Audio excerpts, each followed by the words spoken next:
Alright, so we want to kind of modify some blending modes between different video layers. And how we can do that, if I just mute that track again, how we can do that is in a very similar way to Photoshop or InDesign or Illustrator or anything like that. So we select our video track that we want to blend differently. And usually that'll be the topmost one on the stack. So you should have sort of some other video layers underneath it, to be able to blend with.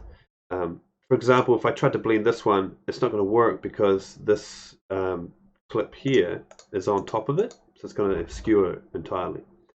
So I want to modify this one on top. And over here under the opacity settings and your video effects here, you've got opacity, sure, but you've also got a blending mode. And if you click that, there's a drop down with a whole bunch of different options. And what you can also do in Premiere, you can actually hover over it with your middle mouse click. You can scroll up and down. And so if I scroll down, you can sort of see these different effects and what they're doing. Very cool.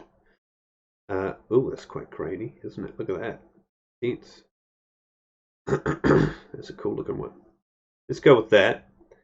That's looking quite cool. So if I press play, it sort of blends in quite a very harsh kind of way. Nice.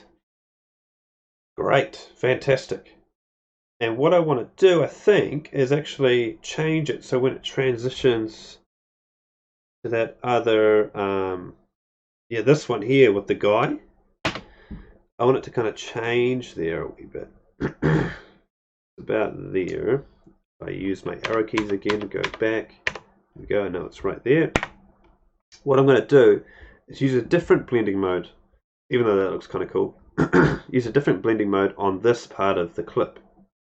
And how you can do that, you just chop it into a different chunk. So with my razor, I'm going to go along and I'm going to chop it into a different clip there.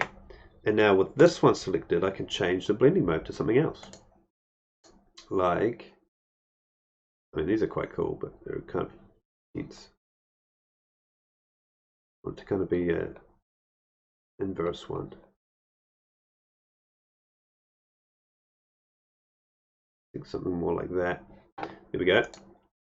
So it goes from this clip here being a vivid light blending mode to this clip here being a color dodge. And you can sort of see, because it was that one big clip that I chopped, this clip here has inherited a lot of the parameters and the keyframes of that initial clip as well.